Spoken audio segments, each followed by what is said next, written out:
Oh,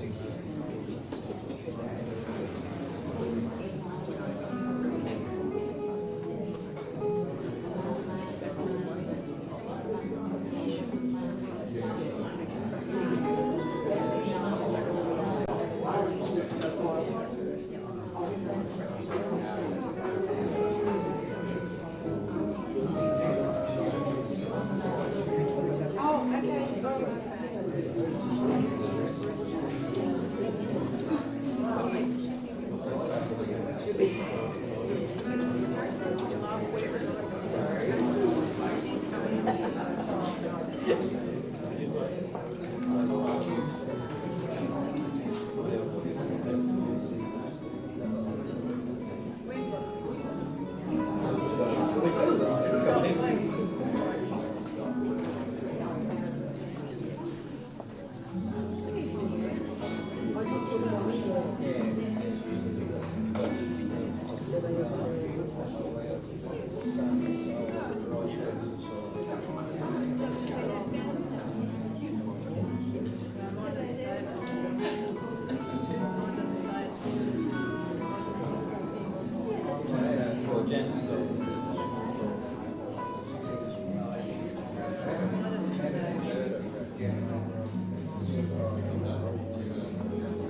morning and welcome.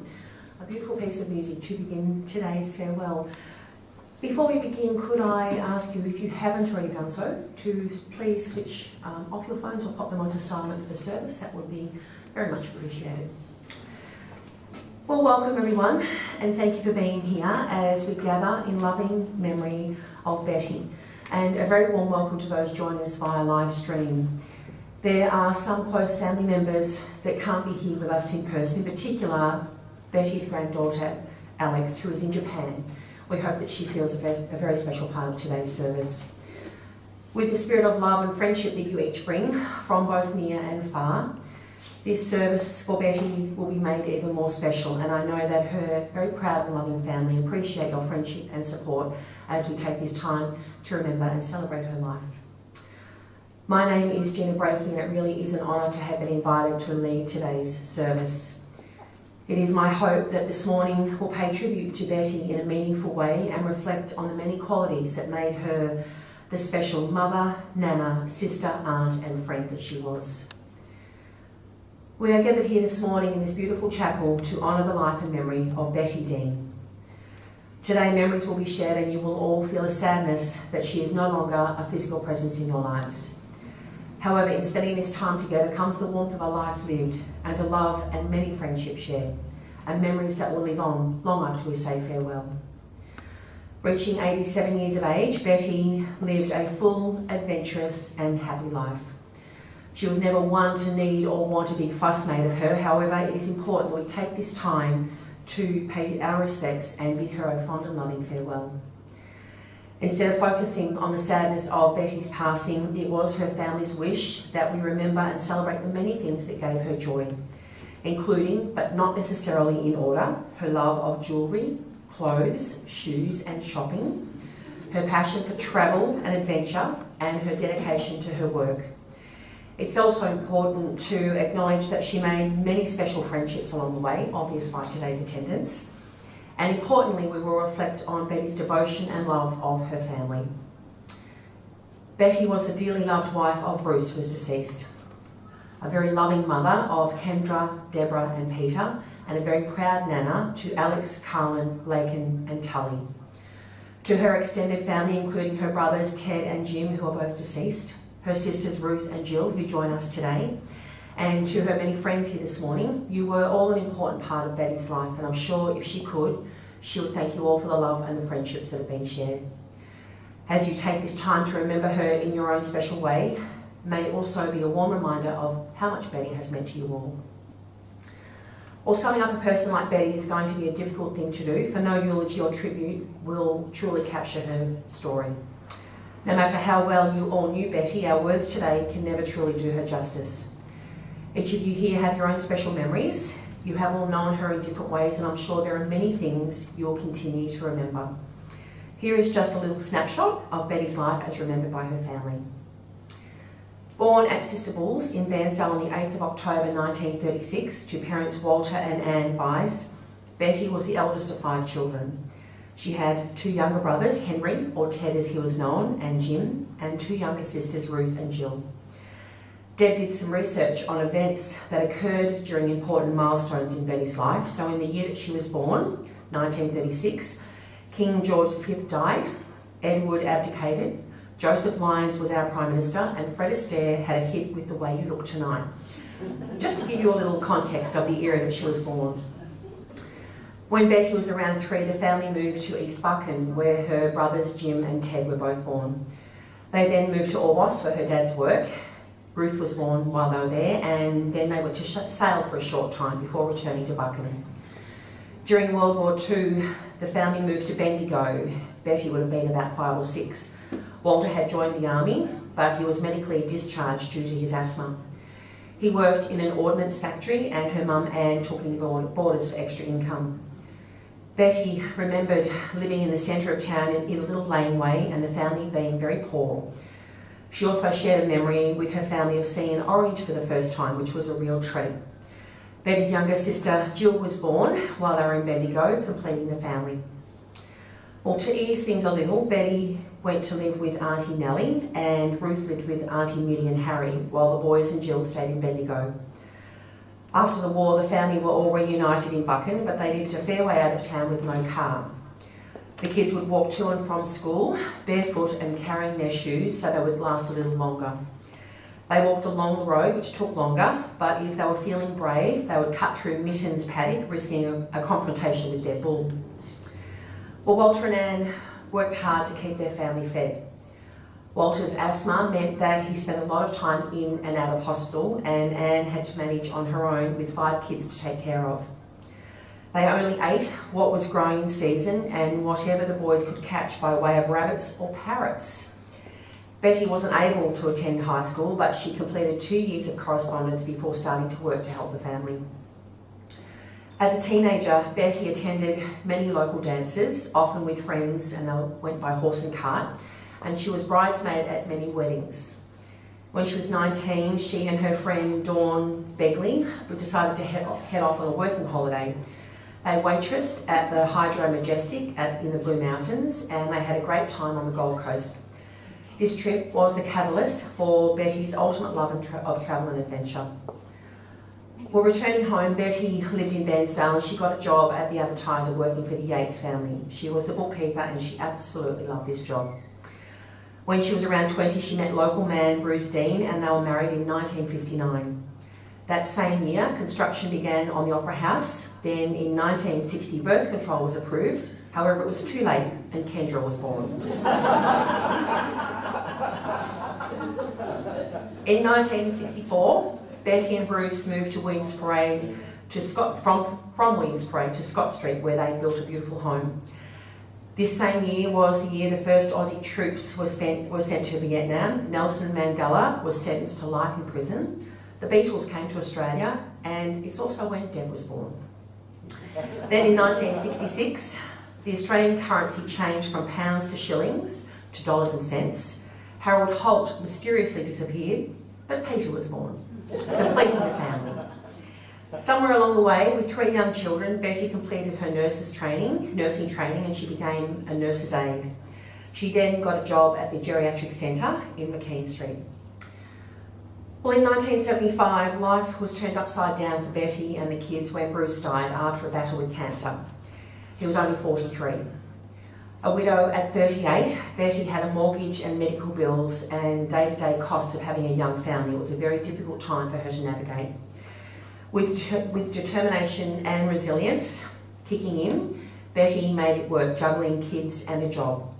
She would plan ahead and lay by presents to give the kids at Christmas. She did everything she could to make sure that they didn't miss out. Betty was always there for her children, and they all admired and appreciated how she managed the needs of the family during this tough time. It did take a few years, but Betty found her way through and a love of travel began. In the late 70s, Betty started to do a few trips away. Betty's mum Anne stayed with the kids, or they stayed with her, while Betty went on a bus tour of Tassie, and soon after she went to Fiji. In the early 80s, Betty did several bus tours to the Red Centre and Western Australia, where she cooked for the tour group. She loved the outback and even convinced her sister Ruth to join her on one of these tours to help out with the cooking. In the following years, Betty did tours of New Zealand. She went backpacking on her own in northern Queensland and finally visited the UK and Europe in the early 90s. Other travels took her to China, Canada, Hong Kong, Turkey, the US, Alaska, Japan and Norfolk Island. She had many more places on her bucket list to visit, but health problems in her later years prevented her from doing so. Betty loved seeing these new places and meeting new people. She was genuinely interested in the history of these places she was visiting, of the people and of their different cultures. Betty's family remembered how independent she was. She would often head off on her own when on these tours to investigate other areas of the city or location that they were staying. She was quite happy doing her own thing. She had her Vegemite, her Vita-Weat biscuits and her water. More often than not, she would get lost and she'd lose track of time, but somehow she always made it back to the group just in time. When she travelled with her dear friend Bernie, they were always getting up to mischief. Once, when they were in Turkey, they felt like a drink, but their hotel prohibited guests bringing alcohol back. But they had a plan. They went out and they bought a bottle of wine, and returning to the hotel, they caused such a ruckus at the entrance by acting like 2 old ladies with bags full of stuff and totally bamboozling hotel security so they wouldn't check their bags. They were quickly waved through, and they were both very proud of themselves, enjoying a wine later that night. Well, Betty was finally on her own when Peter finished his nursing training, and she saw him off on his long drive to Western Australia. Although she felt lonely at the time, she was very proud of all of her children and loved seeing them begin their careers and start their own lives. Kendra and Pete's graduations were very proud moments for her, as was Deb getting married and the arrival of her grandchildren. Alex, Carlin, Lakin and Tully. This gave Betty so much joy, and she was a wonderful support to Deb when they were all young. It didn't matter where they were, Darwin, Perth, Canberra or Melbourne, Betty would be there to help Deb, and she loved spoiling her grandchildren.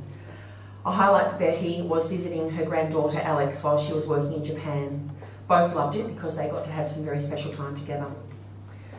Well, Betty had a few special friendships over the years. Roger and Andy were great company for her, but she had become so independent she was simply happiest being on her own. Her door was always open and she loved spending time with her girlfriends. In particular, her beautiful friend Bernadette Spriggs, or Bernie she was known, whom she met playing golf at Goose Gully. They were like two peas in a pod, arguing with each other 1 minute, then laughing hysterically the next. Their behaviour together was often completely bewildering to the people around them on many adventures that they did together. Well, 2010 wasn't a good year. Roger was unwell and he passed away. Deb was involved in a car accident and spent many months in hospital, and Betty was back and forth between both trying to help them and provide support. The following year, Betty was diagnosed with breast cancer, but in typical fashion, she took it all in her stride and she just got on with things. Betty underwent surgery and then treatment, and she got through this time with the support of her family. Unfortunately, she and Bernie didn't get to go on their holiday to South America that they'd planned and saved for years. It was one regret that Betty had had. For the past 10 years, Betty has lived in a lovely unit in Pearson Street. She was close to town and she would walk everywhere. She did miss her garden in Scott Street, but she developed her own small garden that also included many pot plants. Betty worked all of her life to raise her family, to fund her travels and to help buy her the clothes, shoes and jewellery that she loved so much. She was respected by everyone she worked with at the Jerry Centre, where she was a nurse's aide for 30 years, and in the later years at the Flag Motor Inn, the old Flag Motor Inn at the top end of town, and then at the Colonial Motel, where she's worked as a housekeeper for the past 20 years. Betty didn't stop working until she turned 84. Her body told her it was enough. She loved working at the motels. It meant she interacted with people which she loved. She loved everyone that she worked with, and to her it was more of a social outing than work. Well, as everyone here would know, Betty took a lot of pride in her appearance. She enjoyed dressing up for outings, and she would always dress in something different for the occasion. Although she loved to buy things for herself, she was also very generous. She loved spoiling her family with jewellery and treasures that she found on her travels. Kendra, Deb and Pete all had their own special relationship with their mum, and each made their own contribution to ensure that she was okay and happy with visits and regular phone calls. In more recent years, when Betty's health began to decline, she needed more family support. So she began living between Bairnsdale and Sydney, where she was with Peter. She loved staying with Pete and his two chihuahuas, Ricky and Mickey. She also developed a lovely friendship with Pete's good friend, Di. Unfortunately, he couldn't be here today as he returned to Vietnam to be with his own family for Lunar New Year. But when Betty's mobility declined, the decision was made for her to move into care at Maddox Gardens in November last year. Daily visits from her family kept her going. She was alert and she still had a positive outlook right up to the very end.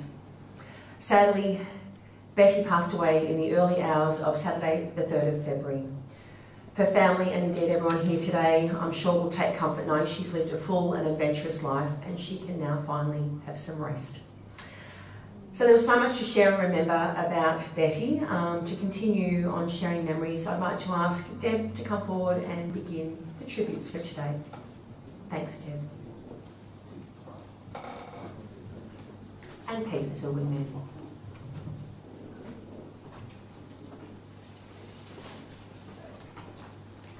Right. Yeah, this is Alex's tribute to Mum. Can you all hear me? Betty Dean was many things to many people. She was a friend, a co-worker, a world traveller and a carer, but to me she was just Nan. She was a person that would send cards with a 5-page letter within because she never wanted me to feel I was missing out on what was happening. The person who would pile my plate high with food to make sure I never went hungry, but also the person who claimed she wasn't hungry, but to continue to pick the leftovers off everyone's plate because she hated waste. When she knew I was terrified to drive from Ballarat to Bairnsdale for my teaching placement, she jumped on the train with her friend to Ballarat to accompany me back on the drive there, and then did the same on the way back. Nana was the person I could spend hours on the phone with and still had more to talk about at the end of the call. I've been lucky to have Nan in the corner every step of my life. She encouraged and supported me to go out and achieve my goals, even when I was struggling to believe in myself. There's so many things I wanted to say about Nan, but I know it's not possible to cover everything today. I'm thankful for the 30 years I got to spend with Nan and what I learnt from her. Nan, I hope you're in peace now. Love, Alex. And I'm wearing Alex's bracelet that Mum gave her. It's got lots of charms on it from all the things. It's Alex asked if I would wear it for her. So, anyway, mine now. Hello everyone, I'm Deb, Mum's problem child. I'd like to thank you all for being here and being part of Mum's story. Apologies to everyone who I don't recognise. Mum was our connection to Bairnsdale and to the relatives. I no longer have Mum here to remind me who's who, so later on. I realise this is meant to be a celebration of her life, but Mum didn't really like parties or attention. But she did like the opportunity to shop for a new outfit. So it's hard to squeeze so many memories of our lifetime with her into a few minutes, but I'm going to try. Some of our childhood memories include things like Mum taking us blackberry picking and hunting for mushrooms, Mum making jams and sauces and the house smelling of tomatoes for days, or Mum in the backyard in her nurse's uniform chopping wood for the combustion stove. Mum taught us an appreciation and respect for many things, such as clothes and shoes. They were Mum's obsession, and she was always trying to impart the skill of good dress sense onto me. But as you can see, it didn't work. And Mum always said, if you buy decent clothes and look after them, they'll last forever. In Mum's case, they did. In mine, they don't so much. Being a different size, the only thing I could fit into of Mum's was the shoes. That's why I'm wearing them. Gardening. Mum always loved her garden, even if it was limited to pots. She could plonk a plant in and it would flourish. Dawson's and Bunnings Garden Centre did well out of her. Not me, I kill the plastic plants. Reading. As kids, we had no TV until the late 60s and no phone until the early 80s, but we always had books. There was encyclopedias, Reader's Digests, and every year for Christmas we got a new novel and we loved it. Art and theatre was something else she loved. It seemed every trip Mum did she would find some new piece of art to hang on the wall. And she also loved going to the theatre. It was another excuse to get dressed up. Over the years she saw Cats, Mamma Mia, Phantom of the Opera and Priscilla, to name a few. And she also saw the Australian Ballet Company performing Swan Lake by chance. She was on a tour in England and the tour was in London for the night. While the rest of the tour group sat at the hotel and joined the obligatory boring nightly dinner, Mum headed off on an adventure. She found her way to Covent Gardens by train and came across the Royal Opera House. It so happened the opera was performing that night and there were still tickets available, so she just bought a ticket and went in. Later on, finding her way back to the hotel afterwards was a whole other story because she couldn't remember the name of the place or the address. No, travel. Even though Mum did a lot of travelling, there was still more of the world she wanted to see. But she always said you should see your own country first so you can tell people overseas how good it is, and she did. And the next thing she was, obsessed about was getting a decent haircut. It didn't work for me again, so... Mum always used to say, people spend hundreds of dollars on an outfit they wear once. And she'd say, you only have one head and you wear it every day, so pay for a decent haircut.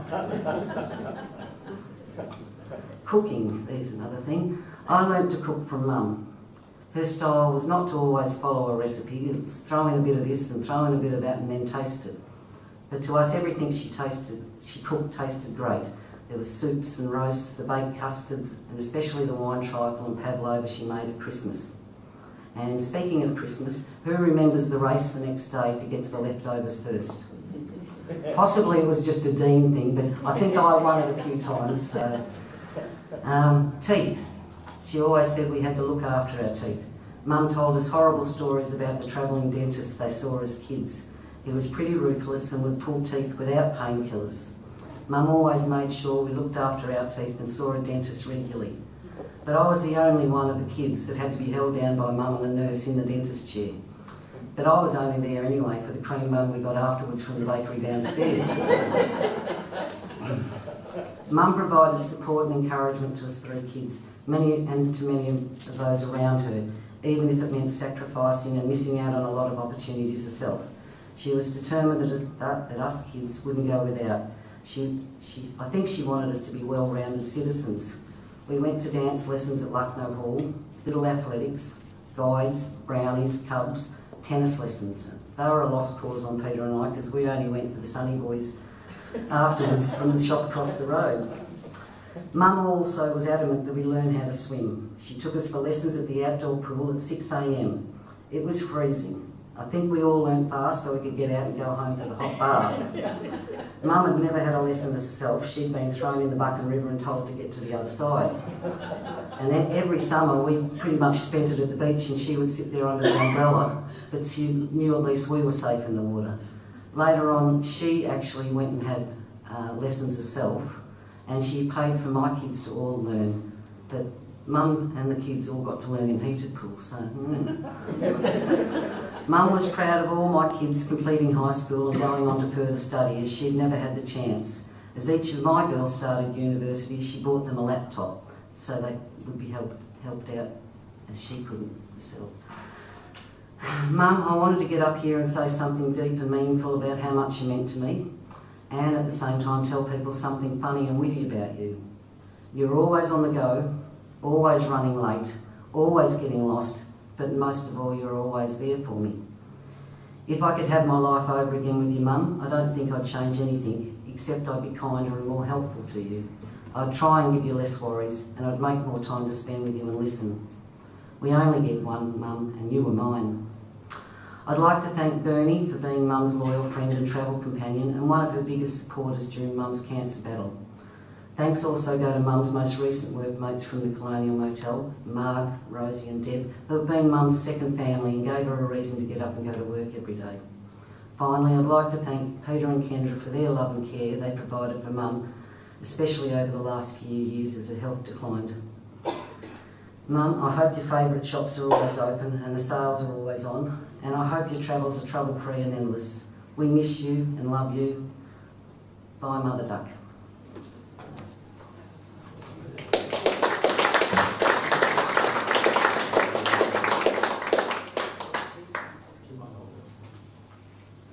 I'm the sook of the family. So.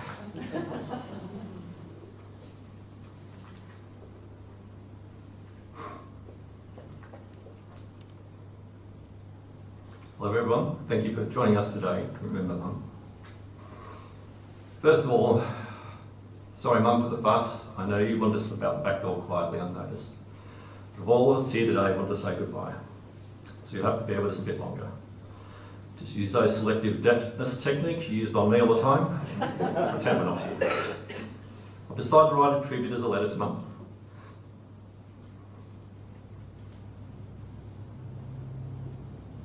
These are things I've told you before, but I just wanted to say them one last time. I'll keep going. Here goes. Dear Mum, although you reached the grand age of 87, we all expect you to be kicking around much longer. You lived a very active and healthy lifestyle. You had a positive outlook on life. You believed that if you didn't think or act like you were getting old, then you wouldn't get old. That's for all people, you said. You still had that attitude right up until the end. But unfortunately for you, it was your body that gave up, not you.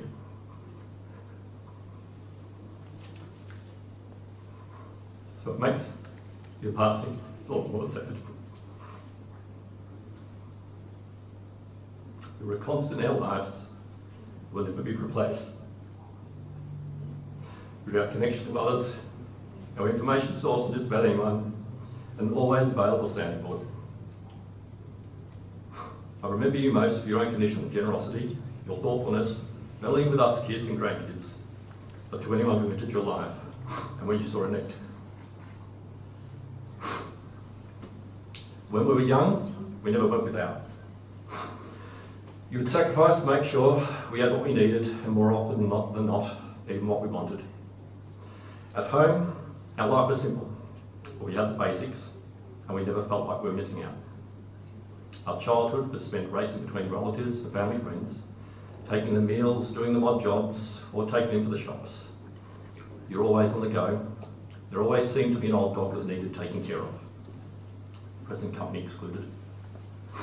I remember you for your own elegance and fashion style, never trying to emulate anyone else. Your clothes, your shoes and your jewellery, which could have stocked a small department store, were your identity. Your work ethic and endurance were commendable by anyone's standards. Your work was your social outlet, and I've no doubt you would still be working today if you could. Although you weren't one for parties or big social events, you seemed to grow friends from just about any interaction you had with people. Even if it was a chance meeting on public transport, on a holiday, or standing in line to check out. You always saw people for who they were. When you did make a friend, you were very loyal and always attentive to their needs. I will miss our long chats on the phone, literally for hours at a time. You always had time to talk no matter what you were doing, and you always listened and provided support. I'm glad I got to spend more time with you these last few years to return some of the care and support that you've given me all my life.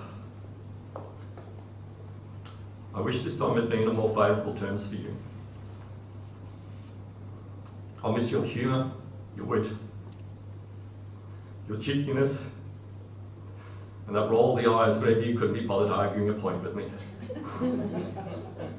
Even on my last phone call, when I'd asked you if you had had your breakfast, oh yes, you said, pause while you were thinking, I had some Weet-Bix. Only to whisper to Deb, don't tell Peter I didn't have any breakfast or he'll go crook. I'll just digress here a little. You'll see in a few recent photos of Mum and dogs in the following presentation. She loved dogs, so I would be remiss not to mention a few of them here. Firstly, we have to mention Lucy, the golden retriever. Unfortunately, we couldn't find any pictures of Lucy. Lucy was adopted by Mum when her owner decided Mum was doing a better job looking after her. They would walk for miles together around the river each day. Lucy was always bringing up the rear because Mum walked so fast. They were a daily sight together and were inseparable. When Mum visited me in Sydney, she would love to walk Maxie, my greyhound. Mum had a special spot for Maxie. I think she saw him as kindred spirit. The last few years, he was showing his age and struggling like Mum. He would stick his head into her lap, and Mum would just pat his head and say, poor Maxie. So that's why I couldn't bring myself to tell Mum that Maxie passed just a month ago. A few years back, I got two Chihuahua, Nicky and Ricky. Mum said, oh no, what'd you buy those yuppie bug-eyed dogs for? As soon as she met them, she fell in love with them both, especially Nicky. You can see on her lap having her tummy tickled. I'm quite sure she enjoyed their company more than mine. Back to the letter. I remember the days when you were with me in Sydney, sitting on the deck.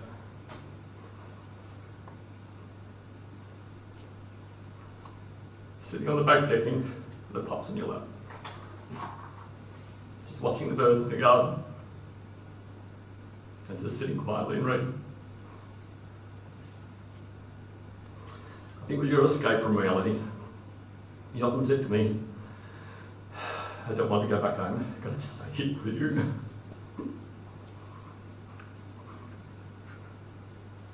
So it was a very sad day.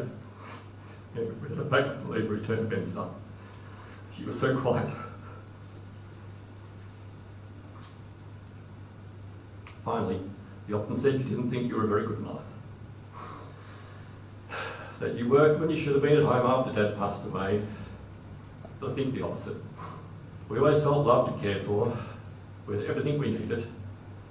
You helped us grow up quickly, developed a strong work ethic, taught us right from wrong, and most importantly, that there were no free lunches.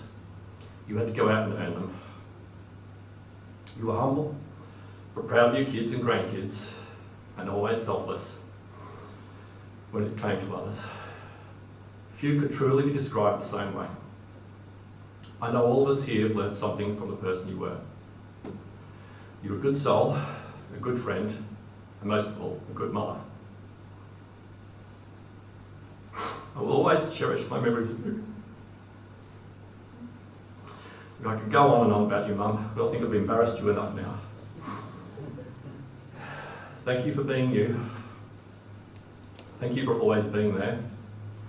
I will miss you dearly.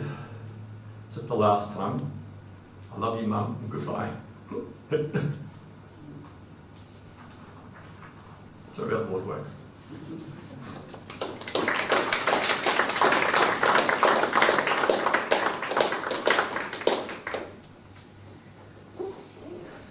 Not an easy thing to do. Beautiful tributes to your mum. Thank you both, Deb and Pete, for sharing those tributes. And I'm sure your mum would have laughed. It would have having a little laughter along the way as well. So just keeping it a little bit lighthearted. Is there anyone that would like to say anything here today? Kendra, did you want to add anything? No pressure. Yes, yeah. Sure. Kendra, everybody.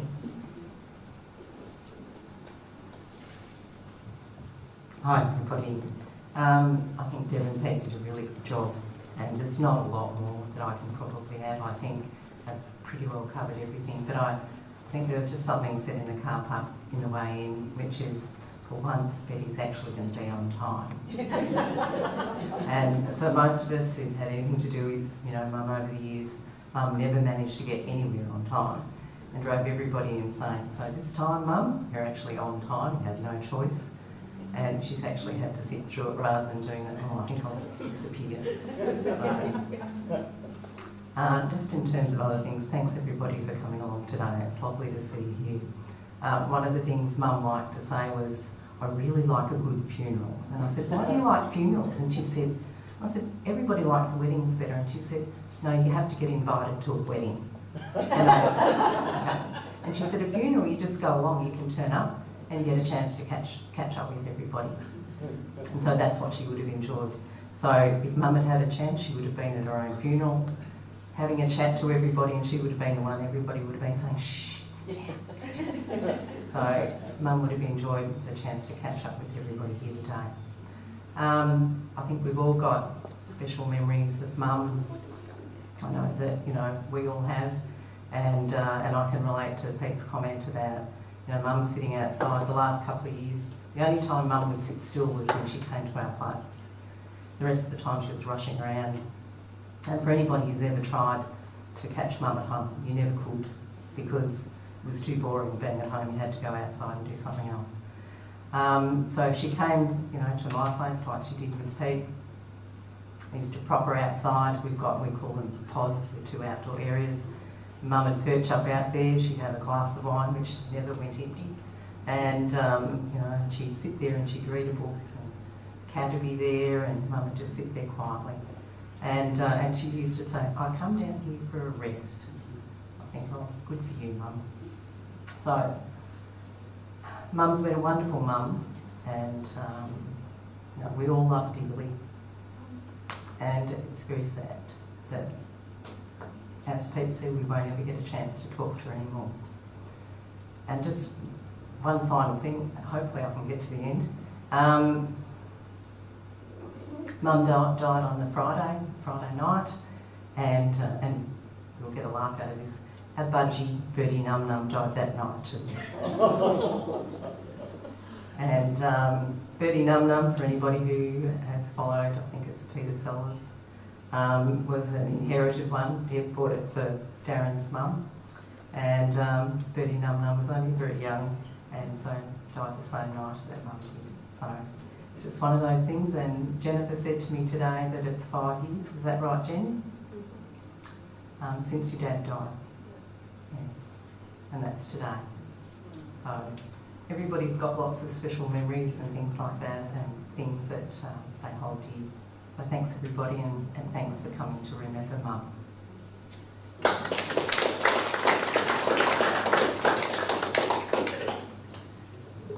Thanks, Kendra.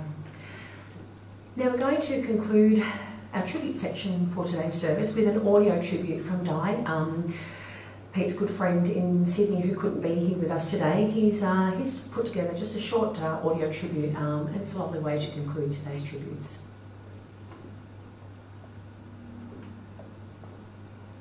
Dear Betty, it's Di. I'm sorry for not being here with you today. I hope you are comfortable and pain-free wherever you are. At least you don't have to take all those pills anymore. You also don't have to climb up and down those stairs at Peter's house. No longer do you have to eat all the food that Peter dishes up to each mealtime. I want to hear you say, "Oh, that's too much. I don't want to end up fat like Nicky Puppy." But somehow you still seem to eat it all.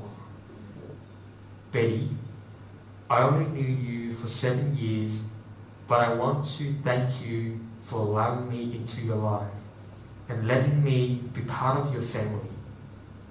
I loved the time we spent together in Sydney, when I painted your nails and made you look glamorous.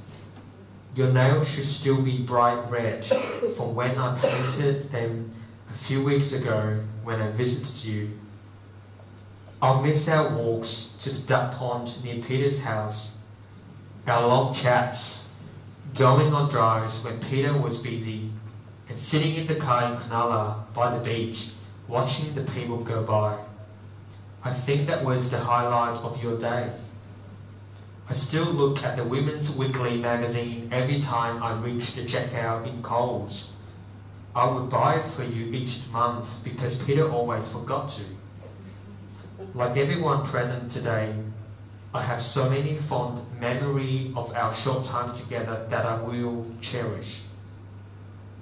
I'm sad that you are no longer here, but I'm glad I had the opportunity to get to know you, and that now you can take a well-deserved rest.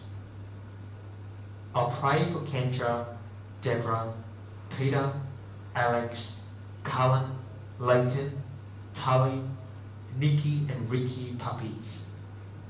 When you arrive wherever you are going, I'm sure you will find Maxie, Kiko and Sumi, and of course Lucy dog waiting for you with tails wagging. Give them a pat and cuddle for all of us. Rest well. I will miss you. Goodbye, Betty. What a beautiful tribute. Thank you so much, Di. Hopefully you are joining us, and you can see and hear the love that everyone here today feels for Betty. I think what's resonating most is truly how much she was loved. So thank you all for a lovely way to continue sharing your own memories and to celebrating Betty's life is to join the family when we do conclude here today. They are headed to the RSL, and they warmly invite you to join them at the RSL. We are going to the Bensdale Cemetery, but it is a private graveside where we will formally conclude.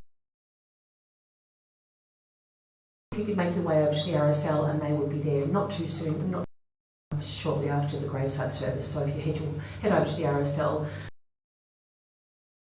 Betty's life. So on that note, a really way to take a trip down memory lane is through photos. There's been some great photos of music, so please enjoy this photo presentation of Betty's life.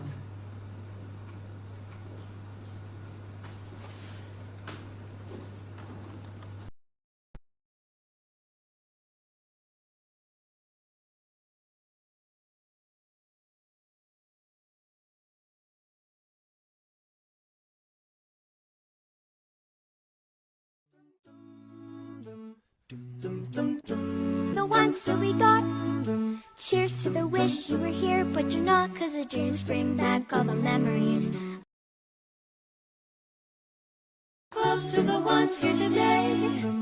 close to the ones that we lost on the way. 'Cause the dreams bring back all the memories, and the memories bring back you. There's a time that I remember when I did not know no pain. When I believed in forever and everything would stay the same. Now my heart feel like December when somebody say your name. 'Cause I can't reach out to call you, but I know I will one day, yeah. Everybody hurts sometimes, everybody hurts someday, yeah. But everything will be alright.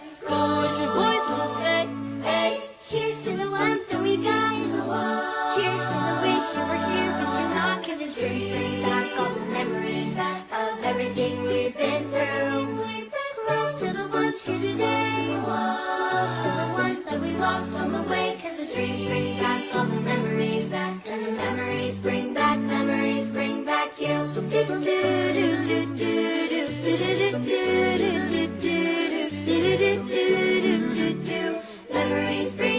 Memories bring back you. There's a time that I remember when I never felt so lost.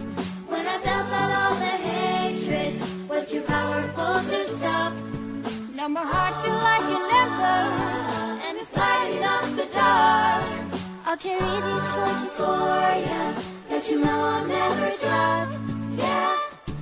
Everybody hurts sometimes, everybody hurts someday, hey, hey. But everything gon' be alright. Go and raise your voice and say, hey. Here's to the ones that we got. Cheers to the wish you were here, but you're not. 'Cause the dreams bring back all the memories of everything we've been through. Close to the ones here today. Close to the ones that we lost on the way. 'Cause the dreams bring back all the memories, and the memories bring back you.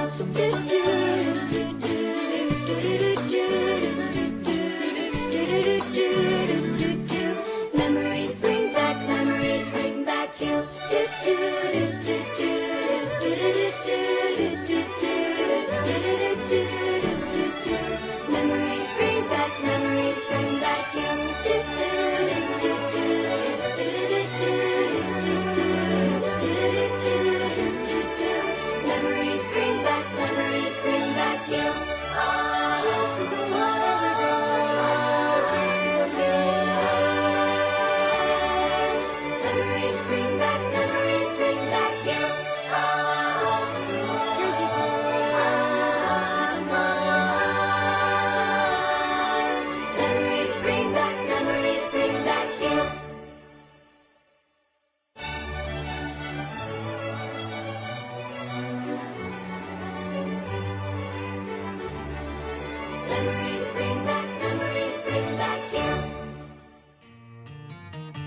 another you, another you.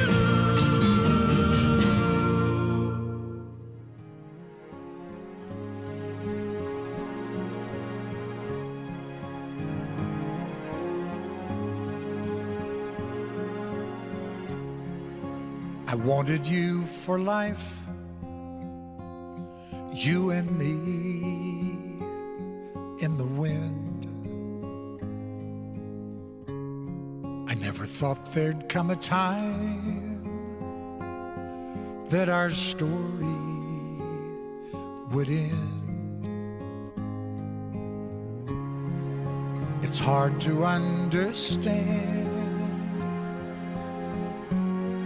but I guess I'll have to try. It's not easy to say goodbye.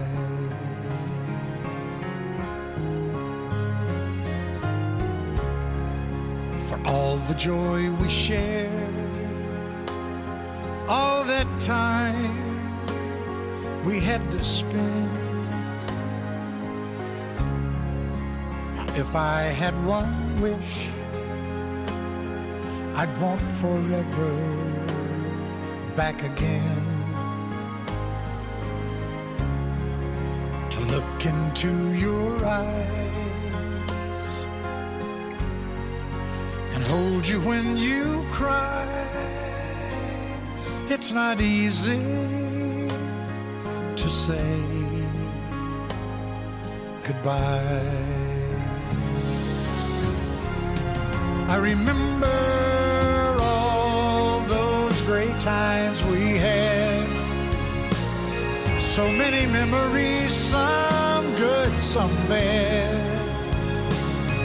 Yes, and through it all, those memories will last forever.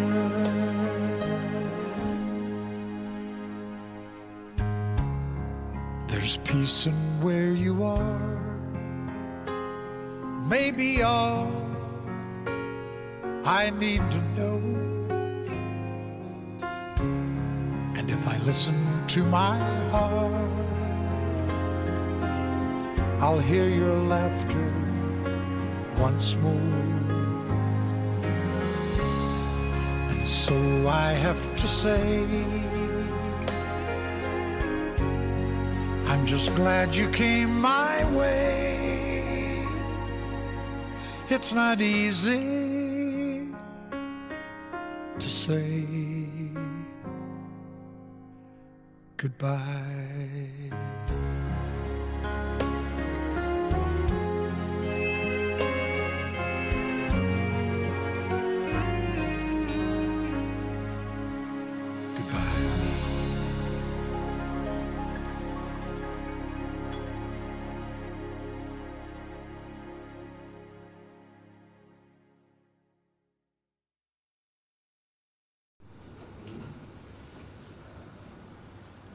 Some beautiful photos, thank you for sharing those, and some beautiful pieces of music to accompany it. I have a poem to share today. They are beautiful words I feel certain Betty would want you to know. Dear friends, I go, but do not weep. I've lived my life so full and deep. Throughout my life I gave my best. I earned my keep, I've earned my rest. I never tried to be great or grand. I tried to be a helping hand. If I helped in a team, if I helped on my own, it was more than repaid by good friends and family I have known. And if I went the extra mile, I did it with pleasure, it was all worthwhile. If I brightened your path, then let it be a small contribution from my loved ones and me. Now sadly I leave you and travel alone through a mystic veil to the great unknown, with such beautiful memories that will forever be the way that I hope you'll remember me. Miss me, but let me go. Well, it's hard to capture a person's life in such a short amount of time. The memories shared and the photos shared today make up just a small part of the sort of person that Betty was to you all. I hope that each of you here will continue to remember the good times you spent with her, the things that you have learned from her and the memories that you now have to keep close to your heart. Today we have said thank you for the privilege of sharing it with her. While at her passing, we are also warmed and comforted by our memories. As we say farewell, let's share and the love that continues to connect us. She was never one to be in the spotlight, but this service has certainly been a chance for her to be remembered fondly and most proudly. And I'm sure if she could, that our love goes with you. Thank you.